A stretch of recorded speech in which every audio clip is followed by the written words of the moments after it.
Olá, Fala. você que parou aqui no canal Ricardo Santos, historiador.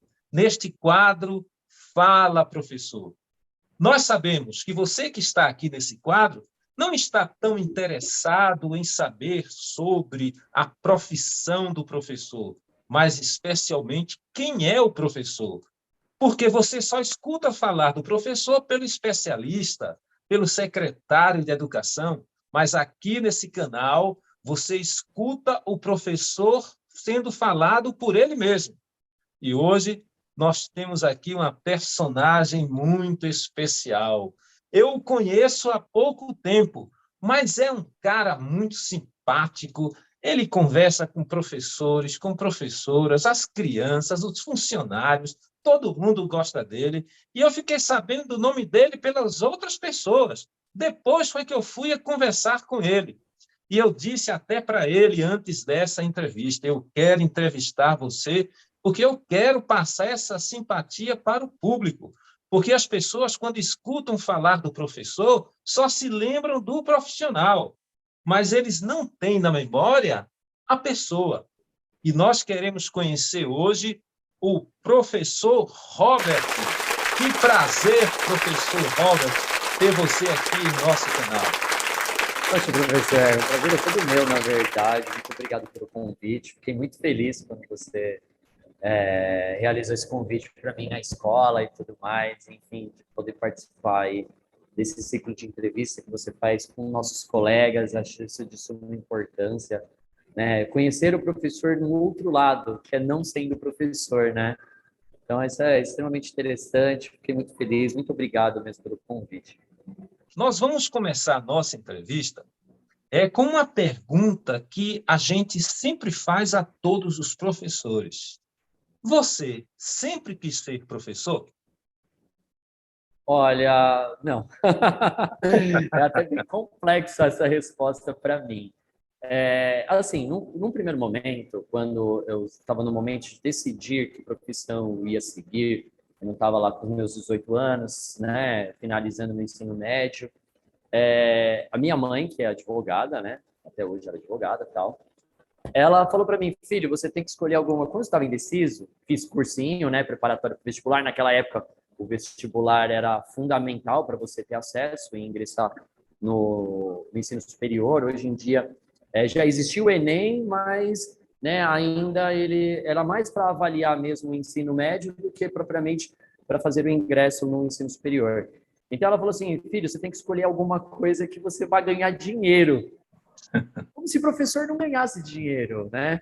E eu tinha muito desejo, eu tinha esse leve desejo de ser professor porque tive bons exemplos de professores, né?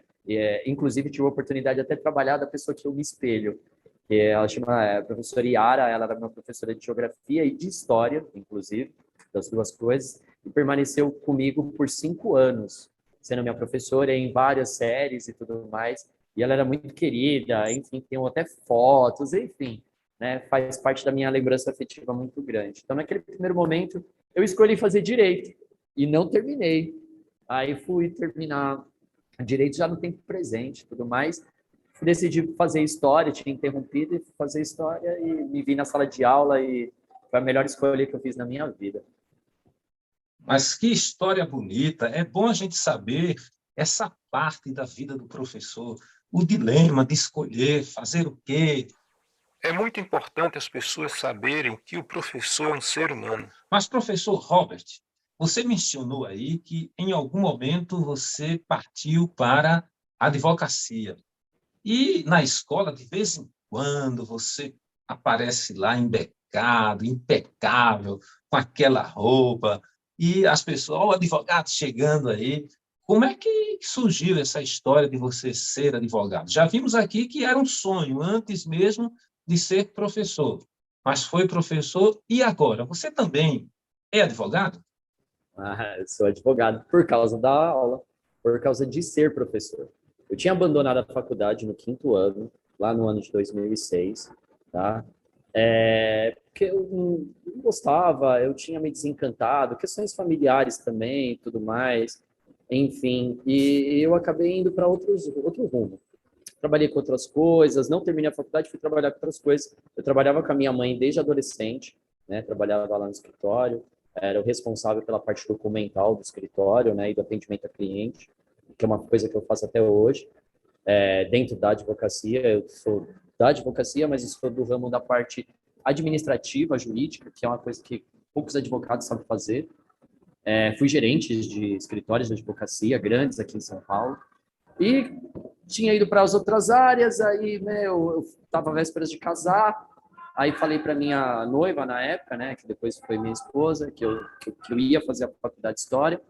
E fui fazer a faculdade de História na Fundação Santo André, aqui no ABC Paulista, que é muito bem conceituada, né? E entrando, conversando com aqueles professores, enfim. Aí entrei na sala de aula alguns anos depois e percebi que eu tinha perdido uma oportunidade enorme na minha vida. Olhava os meus alunos, né, e via aquela questão de você olhar para o futuro, de ter aquelas questões dos sonhos. Hoje eu ministro as aulas de projeto de vida, muito por causa disso também. E acabei indo para a sala de aula e tal, e aí eu falei, acho que eu fiz besteira de não ter aproveitado essa oportunidade da minha vida. E fui fazer o Enem, tive uma boa nota, me preparei, claro, para isso. Tive uma boa nota, tive a oportunidade de terminar direito em 2 anos, mas eu já tinha iniciado, né?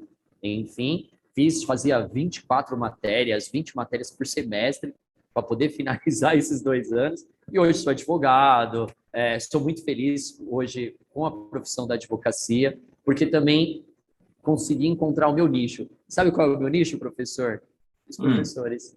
Então, a sala de aula que realmente fez eu voltar, a escola fez eu voltar, e hoje eu sou feliz com essas 2 profissões. Não abandono, sou as 2 coisas, professor e advogado. Olha, que boa influência. E como foi bom ouvir esse relato. Você fala com tanta naturalidade, você fala assim com aquela sensação, a gente tem a sensação de que você está falando a verdade. Eu acredito que o público também deve estar ouvindo isso. E se você quer comentar o que o professor Robert falou até agora, sinta-se à vontade. Aqui você só não pode falar da pessoa, mas do que ele fala, você concorda, você discorda, você endossa. O importante é que você participe também.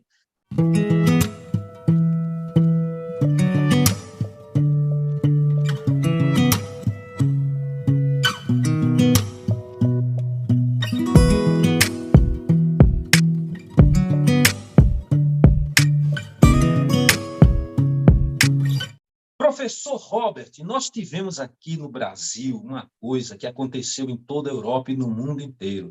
Foi a tal da pandemia. E eu gostaria que você dissesse 3 coisas sobre a pandemia. Primeiro, qual foi a sua experiência com a pandemia? Um fato negativo e um fato positivo, se você quiser mencionar. Bom, pandemia, eu falo muito da pandemia, vivo a pandemia bastante até hoje, até por conta da profissão, das 2 profissões, né? Tivemos um revés referente à educação, que foi a estrutura escolar do Estado, ela não estava preparada para esse afastamento, então a gente tem uma defasagem de ensino assim gigantesca. Eu digo porque eu tenho turmas de 3º ano atualmente e elas pegaram esse período no ensino médio. Então, eles estão muito despreparados para aquilo que está por vir, que é o vestibular, que é algumas escolhas que eles têm que fazer agora nesse momento. Por outro lado, a pandemia ela foi muito feliz no sentido que foi bem na época que eu me separei. E eu era gerente num escritório, né, de advocacia. Nessa época eu só estava na advocacia, né? Eu até ministrava pequenos cursos dentro do escritório para os meus colegas, para os meus colaboradores, porque eu era o gestor comercial, né? Então, a gente tinha que trabalhar alguns cursos, principalmente questão do dress code, né? Que é a forma de você se portar e se vestir, né? Feedback, né? Para que as pessoas avaliem as coisas de uma forma positiva. Não é porque um feedback é corretivo que você tem que levar isso a ferro e a fogo, e isso tem que minar a nossa relação. Pelo contrário, ela tem que fortalecer. A gente tem que conseguir enxergar que a gente também erra, que a gente tem nossas deficiências, que a gente não sabe tudo, enfim. Então, no momento da pandemia, enquanto eu vi muitos colegas desempregados, eu trabalhei freneticamente. né? E eu não gosto, eu sou uma pessoa muito do público, eu gosto desse negócio de estar na rua, né? E, falo muito isso para meus alunos. E durante a pandemia, apesar das pessoas estavam reclusas em casas, eu gostava de fazer caminhadas na rua, claro, de máscara, tendo aqueles cuidados, tal, não no primeiro momento onde você era obrigado mesmo a ficar em casa, mas eu fui muito para a rua. E outros aspectos negativos, eu estava até falando isso anteriormente, que eu estava em uma aula, que era a questão da reciclagem, que durante a pandemia chegou um momento que a gente não tinha mais papelão. Por que que não tinha papelão? Porque o fato das pessoas não estarem na rua, não tinha um catador, não tinha outras profissões que muitas vezes a gente não olha, não enxerga, e eles são de suma importância no nosso dia a dia, né? Que são os invisíveis, né? Então, são essas várias nuances aí. Então, no aspecto positivo, por conta de não ter ficado desempregado, ter conseguido manter um padrão de vida da minha família, no momento em que está todo mundo passando por várias dificuldades, e, por outro lado, defasagem dos meus alunos, de ensino, enfim, dos meus próprios filhos, a dificuldade de convivência familiar, né, que acho que pesou bastante. Então, acho que isso. Muito bem, professor. Para a gente ter uma ideia do que é a vida do professor, eu queria fazer 3 perguntas juntas, e você responde aí como você melhor entender. Primeiro, é fácil ser professor? A segunda pergunta seria, fala onde você está e a que horas você chegou à escola hoje. Ai, fácil ser professor? Não é fácil. Eu acho que eu escolhi 2 profissões que você tem que ter um caráter ilibado. Isso faz diferença. O professor, ele é o exemplo a todo momento, mesmo quando ele não está dentro da sala de aula. Então, ser professor é muito difícil. É muito mais difícil do que eu imaginei. Não era só ir lá na faculdade, aprender aquele conteúdo, porque você, além de aprender, você tem que aprender um negócio chamado didática, que ensinar. Ensinar é muito difícil. Muito difícil. Muito difícil para mim, professor. Vou lhe falar o porquê. Eu sou de uma família nordestina, onde a forma de ensinar era muito rígida, até por conta das próprias condições sociais. Então, eu vou lhe confidenciar que quando eu tinha uns 4 ou 5 anos, eu estava entrando lá no ensino básico, eu entrei no ensino básico sabendo ler, escrever e fazer as primeiras, as 4 operações. Mas eu era ensinado em casa e quando eu errava alguma coisa, eu tomava palmatória na mão. Então, eu tive muita dificuldade com a questão da escola e com a questão de aprender a aprender. Então, a minha primeira dificuldade de ser professor foi aprender a aprender. Depois que eu passei dessa dificuldade, o aprender a ensinar. E aí me vi na sala de aula, enfim, todas aquelas coisas. Então, foi muito difícil. Ser professor é muito difícil. Hoje, por exemplo, que é o dia que eu trabalho 12 horas, eu trabalhei até um pouco mais, aliás, estou desde as 9 horas da manhã na escola, são 9h40, eu vou até às 11. Tá? Participei de vários dos três períodos, 3 turnos, porque a minha escola é de 3 turnos, né? Não é integral. Então, estou aqui desde as 9 horas, semanas difíceis, média de 12 horas por dia, mais o trabalho que você executa em casa, estudo, preparação de aula. Meu, é um negócio surreal o quanto o professor trabalha. Enfim, acho que tem uma terceira pergunta, né, professor? Onde você está nesse momento? Ah, estou aqui na escola, né? Na escola Walker, né, em São Bernardo do Campo, que é uma das escolas que eu leciono. Eu também leciono numa escola chamada Marício de Castro, fica também na cidade de São Bernardo, né, próximo à escola do Walker, né. Estou na escola, cara, como sempre, né, viver na escola. Veja aí, nessa entrevista, você está vendo o que é a vida de um professor.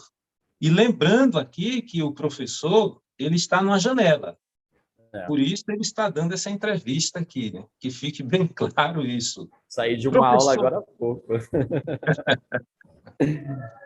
professor, a falta de segurança na escola ou o ser humano não tem limite para a maldade?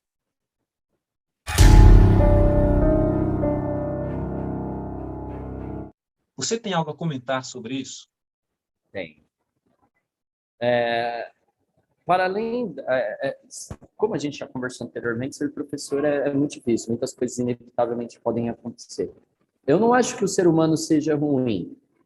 Eu acho que o meio que a gente convive acaba interferindo na forma que a gente age para com o outro, né?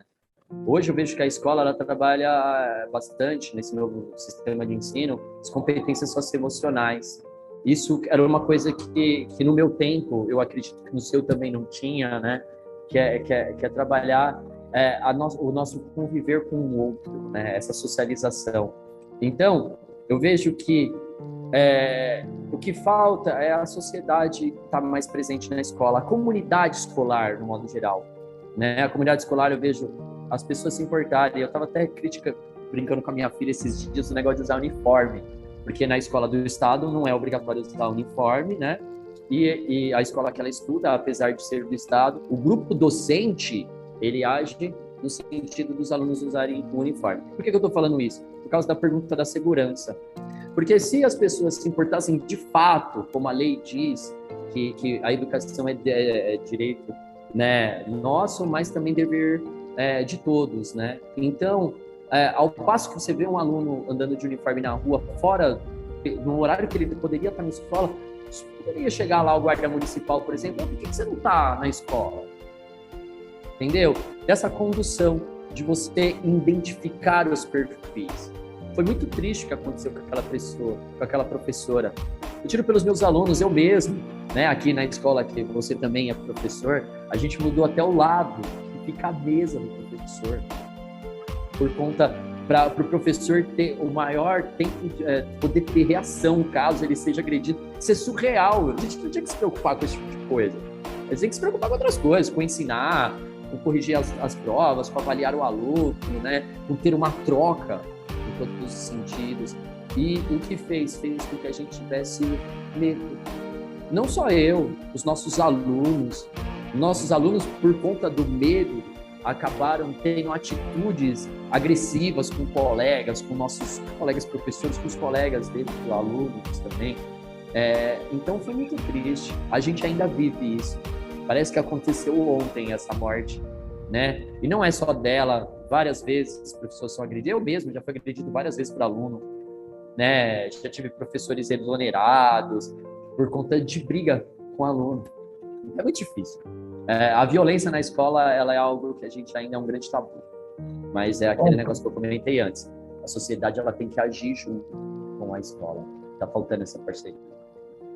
Olha, a sua resposta foi muito sentimental, foi muito real, e você falou coisas aí que me tocaram. Exemplos de um segurança público, de um policial, ao ver um aluno fora da escola, perguntar por que você está fora da escola. Realmente, esses aspectos que você levantou aí são muito significativos. E eu espero que o nosso público esteja bem atento a isso, porque eu quero que ele comente essas coisas. Porque quanto mais ele comenta, mais esse diálogo aqui vai chegar a outras pessoas, porque nós queremos dar espaço a essa classe que você só conhece pelo nome de professor. E nem o nome pessoal dos professores são conhecidos. Mas aqui no canal Ricardo Santos, historiador, a história é outra. Professor Robert, agora vamos para um assunto um pouco mais delicado. Quando eu faço essas perguntas, alguns professores sorriem, outros ficam sérios demais, e eu quero saber se você tem coragem de responder essa pergunta. Você votou em quem? Em Lula ou em Bolsonaro? Votei no Lula. Eu não tenho vergonha de dizer. Eu sou historiador. Em pensar, eu sou advogado, né? Ou seja, sou estudioso das leis, e pensando em lei, ele trouxe dentro do governo dele, claro que eu tenho algumas ressalvas, não no candidato, mas porque eu não gostava do outro candidato. Essa é a verdade. Não questões do Lula propriamente dito, se ele roubou ou não roubou, mesmo porque ser político, e para quem já trabalhou com política, e eu já trabalhei com política, já fui assessor, né, já cuidei de departamento jurídico de político, enfim, você tem que ter jogo de cintura. Você já rodou muito. Já rodei tanto, você nem sabe. A gente faz de tudo um pouco, porque é importante, né? Eu acho que ter experiência, eu sou muito experimental, né? Então, pensando no governo anterior, na forma que ele agiu para com a população, E assim, vou te falar mais, se eu votasse no outro candidato, a minha filha não me perdoaria, porque, né, enfim, o outro candidato, né, o Bolsonaro, ele tinha falas muito fortes com relação às mulheres, né, e eu sou filho de mãe solo, cara, filho de mãe solo, mãe que a minha mãe, ela hoje teve uma atividade na escola, só para fazer uma dele, eu trouxe a minha mãe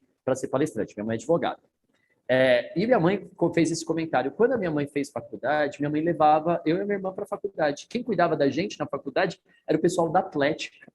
Então, ou a gente ficava lá na sala de aula, é sério. Chegava aquele mundaréu de 50 alunos, né? Porque era, pelo menos nos primeiros anos, né? A faculdade de Direito tem bastante gente, quando vai chegando no final, fica só uma turminha reduzida.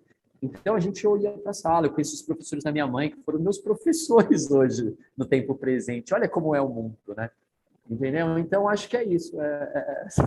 Votei no outro muito por causa das questões de falas do outro candidato e também muito por falta de opção e porque a gente quer ver o melhor para o nosso país. Não importa quem está lá.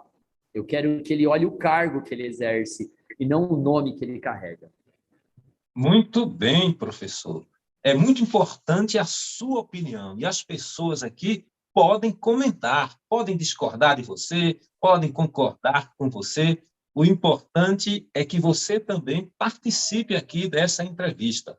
Professor, voltando agora para a educação. Nós temos no estado a famosa Escola PEI, que é esse programa de ensino integral. Você tem alguma opinião formada sobre a PEI? Assim, eu acho que para os moldes brasileiros, a gente ainda tinha que ter feito algumas adaptações antes dela ter uma implementação. Com a pandemia, a mudança para o novo ensino médio, as mudanças basilares dentro do ensino, né? Deixa tudo desde do fundamental, do infantil, do básico, até o tempo presente. Eu acho que a gente tentou imitar um modelo externo, ao qual a gente não pertence àquela cultura, deveria ser feito de uma outra forma. Não que eu não concorde em ter a escola integral, porque eu acho que economicamente, para a nação, ela é importante. Porque a partir do momento que aquela criança está na escola, está sendo assistida nas mais diversos aspectos, não só de ensino, mas também alimentares, de cuidado, o pai tem tempo para trabalhar, para estar lá ativo na economia de um país, porque eu acho que essa é a função da escola. O pai, ele vem para a escola, o filho vem para a escola, tirando pela nossa escola, por exemplo, que são 3 turnos, pô, a maior parte dos trabalhadores trabalham 8 horas diárias, 44 horas semanais. A escola não ocupa tudo isso de tempo. O que essa criança faz quando ela não é assistida? Porque existem muitas mães solos, existem crianças que são criadas por avós, por tios, por outras pessoas que têm a necessidade de buscar economicamente dinheiro lá para poder dar o sustento. Infelizmente, vemos capitalismo. O capitalismo faz isso com a gente. Eu acho que ela vai passar por uma série de adaptações. Acho que se tivesse pego mesmo, tivesse dado certo, todas as escolas já eram. Outra pergunta dentro desse contexto educacional. Os teóricos da educação, eles escreveram, eles interpretaram o sistema educacional e disseram quais as metodologias mais eficientes para o professor da aula. Hoje, nós sabemos que cada dia o aluno é diferente, cada dia o professor é diferente, cada dia a realidade da aula ela é diferente. E eu pergunto, os teóricos da educação, eles funcionam na sala de aula ou não? Bom, em tese, funciona. Porém, você depende de uma série de outros fatores externos. Então, você tem recursos metodológicos voltados à tecnologia, que hoje é um que está sempre muito em pauta, mas, por exemplo, eu tive pelas 2 escolas que eu trabalho. Uma tem uma estrutura, onde eu tenho televisão, tenho um computador, eu tenho uma oferta de material pedagógico e a escola do Estado. E na outra, eu não tenho nada disso. Eu tenho o GIS, o famoso GIS, que já deveria ter sido abolido. enfim. Então, é muito difícil, às vezes, você tem que trazer material da sua casa para você poder aplicar determinada atividade. Às vezes, eu tenho a dificuldade de fazer uma impressão simples de uma atividade avaliativa. Então, essas dificuldades que se apresentam, não é que o teórico está errado, pelo contrário, se você tem essa gana de oferta de possibilidades e tudo disponível para você ali, claro, você tem que saber usar, não adianta não saber usar, né? Mas você tem na oferta dos equipamentos, da estrutura, você consegue pôr mais em prática aquilo que é do mundo das ideias. Então, eu acho que a nossa maior dificuldade hoje é a falta de recursos. Você tem que se reinventar a todo momento. E o aluno, cada vez mais, ele é diferente. Até porque ele é um aluno, por exemplo, do tempo presente, é um aluno da tecnologia. Ele já nasceu dentro da internet. Lembra quando a internet veio para o Brasil, lá nos meados dos anos 1996? Aliás, eu tenho um e-mail dessa época, viu, professor? Ainda ativo até hoje. E a educação era diferente, o tempo que eu ficava na escola era diferente, a quantidade de aulas por matérias eram diferentes. Então, mudou-se muita coisa se evolui muito rápido, só que está se perdendo a essência da educação, do ser professor e do ser aluno. Acho que a gente esqueceu o que é definir esses dois lados.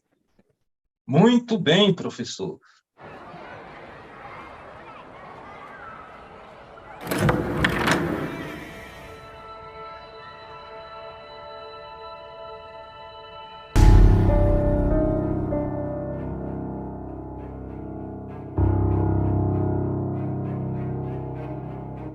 Se alguém que está ouvindo aqui a sua entrevista e gostar desse professor, achou esse professor simpático e disser, olha, eu queria convidar esse professor para um restaurante, para almoçar, jantar com ele, só que ele não sabe a sua gastronomia, o que é que você gosta de comer, o que é que apetece o seu paladar, professor? Bom, bem complicado, eu sou uma pessoa complicada esse negócio de comer. Ai, ai. Mas assim, porque eu gosto de comida muito simples, na verdade. Prato de arroz com feijão, fresquinho, assim, feito na hora, assim. Às vezes não precisa nem da mistura, assim.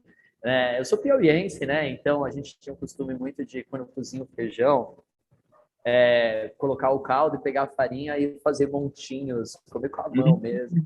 Cara, eu adoro isso. Eu acho que isso lá no Piauí, o pessoal tem muito esse costume de comer com a mão, assim, comer de colher, assim, das pessoas trocarem, ofertarem aquilo que está comendo, né? Aqui em São Paulo já é mais difícil, a pessoa pega o seu prato, ela já, né, fica lá juntinha, mas eu confesso para você que o que me deixa feliz é um arroz, feijão e ovo, ó, maravilha. Churrascão, né? Maravilhoso. Não sou muito fã de comida de caldo, assim, tal. Frutos do mar não é minha praia. Não curto frutos do mar, camarão, lagosta. Cara, isso não agrada meu paladar. Já tentei comer várias vezes, porque eu acho que você tem que fazer a experimentação para você dizer que você não gosta, tem que ter esse ato contínuo, né? Mas realmente não é minha praia, não vou. Claro, eu aprendi que na vida a gente tem que também ter empatia. Então, se me convidar, o que tiver lá, a gente vai tentar comer, nem que seja só um tiquinho, mas vamos lá. Professor, como foi boa a sua resposta. E eu acho que o público aí que ouviu isso teve lembrança de algum bom tempo de suas vidas. Então, você que está nos ouvindo, não esqueça de comentar. Você também gosta dessa forma do professor se alimentar, da comida que ele gosta? Comenta aí. Não deixa de participar dessa entrevista. Professor, há racismo no Brasil? Não existe isso no Brasil, onde a gente tem uma população totalmente miscigenada. Às vezes, o que me impacta hoje, na verdade, são pessoas que não são brancas, aliás, né? Ninguém é branco totalmente, mas porque tem essa questão da miscigenação, que já vem, né, das nossas origens e tudo mais, sendo preconceituoso com outra pessoa. Eu tenho alunos aqui hoje à tarde mesmo, aliás, acontece a todo momento, professor, você sabe disso, né? Ofensas racistas entre os nossos queridos alunos, Até mesmo muitas vezes entre os nossos colegas, que eu acho, né, voltando àquele negócio que a gente tem uma responsabilidade social muito grande, né? Então, existe racismo sim no Brasil, tem que ser combatido, como existe escravidão também no nosso país, né? As pessoas dizem que não, né? O trabalho análogo à escravidão, cara, isso é o que mais tem. Aqui em São Paulo, principalmente, a pandemia, e pensando no governo anterior, né, que teve a questão dos venezuelanos passando a fronteira. Só que se esquece que aqui em São Paulo, ali na região do Brás, tem muitas oficinas de costura que tem bolivianos, venezuelanos, né, nossos colegas, né, nossos irmãos aqui da América do Sul, trabalhando nessa situação de escravidão, onde trabalho para pagar, onde o trabalho é para manter o lugar que ele dorme, que muitas vezes é insalubre, né? Então, é muito complicado. Então, sim, tem racismo no país, a gente tem que combater, a gente tenta isso diariamente, mas, né, é um exercício diário, né? Infelizmente. Ok, professor, é muito importante ouvir opiniões assim diferentes, a forma de falar de outros professores, e isso é bom, porque o público aqui ele tem diversas versões sobre o mesmo tema. E se você concorda com o que o professor Robert falou, não deixa de comentar aí. Professor, você gosta de esportes? Assim, eu gosto bastante, sou um super incentivador dos esportes, inclusive na escola aqui, apesar de eu não ser professor de educação física, eu ajudo a levar os alunos nos jogos, tal. Eu mesmo, um divisor de águas na minha vida, professor, e foi isso que eu decidi voltar a fazer direito.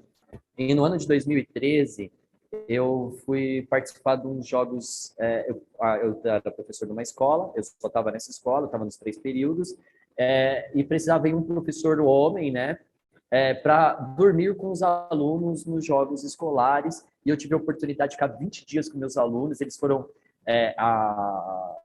campeões dos jogos escolares do estado, em cima também das escolas particulares. A professora que eu fui, que era a professora Gislene, a professora Gica, de educação física, que, também é uma pessoa que eu amo muito, admiro muito, que me ensinou muito sobre educação, como ser professor. Ela ia abandonar o estado naquele ano, e por causa deles terem ganhado, eles conheceram o governador à época, tá? Participaram dos Jogos Brasileiros das escolas públicas, foram o 3º lugar nas escolas públicas. Todos esses meus alunos tiveram bolsas de estudo, hoje como terminaram a faculdade, têm as suas vidas. Então, aquilo foi um divisor de águas na minha vida. Então, sou um super incentivador de esporte. Não sou de praticar esportes, mas incentivo, estou lá junto com os meus alunos. Acho super importante. Pratico o meu exercício físico, porque é importante que a gente tenha nosso corpo também saudável, né? Não só a mente, para que a gente possa nos preservar e ter uma longevidade, né? E tô aí. E aí, graças a esses jogos, tá? Só para concluir, a professora Gica acabou não saindo. O Banco do Brasil passou a financiar um projeto dela, que ela tem até hoje, de handebol, que é um esporte que eu adoro, de paixão, que eu fiz eu só gostar mais e que eu incentivo muito meus alunos no tempo presente aqui e ajudo meus colegas professores de educação física. Então, você já respondeu uma outra pergunta. Você disse o esporte que você gosta mais, que você participa. Então, vamos adiantar um pouquinho aqui, professor. Você assiste filme? Gosto, muito, muito séries. Quando eu tenho tempo, né? Porque como eu tenho as 2 profissões, a gente tem que estar a maior parte do tempo estudando do que assistindo televisão. Infelizmente, é o que eu não gosto. Mais de 15 em 15 dias, né? Questões de ver os meus filhos. Então, a gente tem sessões de cinema. Eu vou no cinema pelo menos 2 vezes no mês. Né? Eu gosto bastante, né? Mas pena que o tempo é curto. Então, você assiste filme, você assiste novela? Novela não é muito minha praia. Já foi Você mais no vai ao tempo teatro? passado. Oi? Você vai ao teatro? Vou ao teatro. Teatro eu vou. Você gosta de carnaval? Gosto do carnaval, bastante, bastante, bastante. Sou membro de escola de samba, da Vai Vai, sou Vai Vai do coração aqui. Enfim, Olha, gosto desse. Eu gosto das manifestações públicas culturais. E o carnaval é uma delas. Eu acho que, como é nosso folclore, ele é muito rico, a gente tem várias e diversas outras festas que não são o carnaval, mas que, na minha opinião, como agora não tem presente, por exemplo, eu sou mês de junho. Festa junina é sensacional, acho sensacional essa expressão, né, festiva. Muito bem, professor. Me diga um sonho que você já realizou. Eu sei que muitos, mas diga um especial. O especial, no dia que eu peguei a minha carteira, sabe que para ser advogado, não basta só fazer a faculdade de Direito, você tem que passar no exame da Ordem dos Advogados do Brasil, e a partir do exame, mais os outros requisitos, você dá entrada na sua carteira de advogado. E assim, eu tinha abandonado a faculdade de Direito. E minha mãe é advogada, a minha irmã é advogada, minha irmã é mais nova, terminou a faculdade consequentemente antes de mim, minha irmã já tem uns 20 anos de advocacia aí. Então, no dia que eu estava lá, recebendo a minha carteira da ordem, que a minha mãe estava lá, entendeu? Assim, eu confesso para você que eu gosto de ser advogado, mas eu gosto muito mais de ser professor, eu me realizo sendo professor. Mas foi muito feliz de ver a minha mãe, e minha mãe falou uma seguinte frase, ela falou assim, que bom que eu estava viva para ver isso. Cara, eu chorei muito, me realizou muito, eu realmente me emociono até hoje. Muito quando forte, eu falo isso, porque foi essa muito fala forte, velho. de uma mãe, viu? É muito forte. Foi muito legal. Encontrei, inclusive, um professor meu lá, que eu não conhecia pessoalmente, só online, e que eu fiquei tietando lá, apresentei a minha mãe. Foi assim, um dia muito feliz na minha vida. O dia que a minha filha e o meu filho nasceram, claro. Assim, mas esse do direito, assim, foi um divisor de águas, assim, porque eu consegui encerrar coisas da minha vida, porque eu tinha uma cobrança muito grande familiar. Você fez direito para ser advogado. A minha avó tá viva ainda, então também teve a oportunidade de me parabenizar, assim, então foi algo muito feliz. Vocês que estão ouvindo o canal Ricardo Santos Historiador viram que o professor Robert, ele se emociona ao falar da mãe, principalmente aquela frase que ela disse que viveu para ver isso. Esse é um quadro da vida do professor. Todo professor é um ser humano, tem sentimentos, e fora da sala de aula, ele é como qualquer outro. E é muito importante que você passe essa imagem para as pessoas, porque os professores, eles fazem parte de uma classe que é muito amada teoricamente, a ponto de exaltarem em outro continente de que quando um professor passa, o imperador ele se curva para o professor. Mas na prática, nós sentimos falta desse conceito. Nós percebemos que os professores, eles não são vistos da forma como eles são tão falados. Mas talvez é porque você não conhece o ser humano professor. E aqui você está tendo a oportunidade de ver um professor como o professor Robert, que se emociona, que ele fala com vigor, que ele não tem vergonha de falar nenhum aspecto da sua vida, ele fala tudo na maior simplicidade e a gente percebe que ele é muito original em tudo que ele faz, inclusive nessa entrevista. Professor Robert, houve alguma pergunta que eu não fiz que você gostaria que eu tivesse feito? Olha, agora sim, de pronto, acho que não. Assim, fiquei muito, na verdade, eu estou muito feliz, Ricardo, assim, de você me convidar para algo assim, assim, é a primeira vez que isso me acontece, assim, fico muito feliz de você trazer esse outro lado do professor. Porque você ouve a palavra professor, você está dentro da escola, você só ouve isso, professor, professor, professor. Eu falo isso para os alunos, às vezes, eles acham que a gente substitui os pais, né? Que em casa ele fica mãe, ô mãe, ô mãe, ô mãe, ô mãe. Aí na escola ele tem que substituir o nome e acaba utilizando muita palavra, então muitas vezes ele não sabe o nosso nome. E com certeza ele não sabe da nossa vida. Eu sou professor numa escola onde eu moro, no meu bairro, né? Desde que eu leciono, eu sempre lecionei próximo ao meu bairro. Então, quando eu vou no mercado, eu encontro os meus alunos. Assim, eu vou no shopping, eu encontro os alunos. E, às vezes, é muito legal ser professor nesse aspecto, porque às vezes você parece uma celebridade. Você está andando, professor, não sei o quê. É muito legal. Então, eu fico muito feliz de você prestigiar a gente, a nossa classe. A nossa classe é muito desvalorizada pelas pessoas que deveriam nos valorizar. Então, entrevistas como essas, com meus colegas, como você já fez com um monte deles aí, sensacional. Muito obrigado por você fazer isso por nós. Entendeu? Então, acho que, na verdade, em vez de perguntar, eu tenho que te agradecer por essa oportunidade que você está me dando. Olha, você que ouviu isso, comente essa voluntariedade do professor. E que é muito importante eu saber esse sentimento do professor. Saber que esse espaço está sendo ocupado por pessoas que realmente têm alguma coisa para falar. Professor, agora me diga um sonho que você pretende realizar. Bom, eu ainda não fiz nenhuma viagem internacional, então estou planejando uma viagem internacional no que vem com a minha filha e com o meu filho. Então vamos ver o que vai dar, né? Então acho que sair do país, nem tirei meu passaporte ainda, então acho que quando eu vi o primeiro carimbo, assim, esse é o próximo sonho a ser realizado, né? E mais a longo prazo, o mestrado, né? Já sou pós-graduado, tal, em algumas matérias, mas o mestrado eu acho que é algo que eu tenho um desejo muito grande. Espero fazer fora do país, tenho o desejo de morar em Portugal um tempo. Graças à docência, existe essa possibilidade, né? Graças à advocacia, eu também posso exercer a profissão lá em Portugal por causa de acordos internacionais. Então, espero realizar esses dois sonhos. Fazer uma viagem internacional no ano que vem, terminar meu mestrado fora do país, claro, começando aqui, mas se tiver, claro, a possibilidade de ser fora, vai me deixar muito mais realizado morar lá na Europa, tal. Acho que vai ser legal. Olha, nós que fazemos o canal Ricardo Santos Historiador, desejamos que todos esses sonhos seus, eles possam ser realizados. E se alguém que está ouvindo esse canal e pode patrocinar esse sonho, por que não? Os professores estão aí colocando seus sonhos à disposição.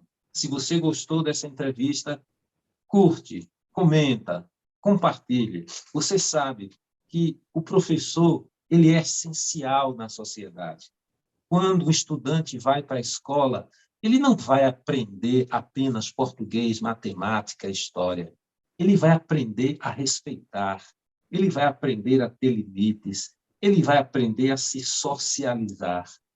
E nós, professores, nós sempre contamos que a sociedade ela compreende essa nossa função e a nossa importância. Professor Robert, muito obrigado por essa entrevista. Você foi genial, você foi simples, você foi direto, você foi espontâneo. Tchau. Muito obrigado. Tchau.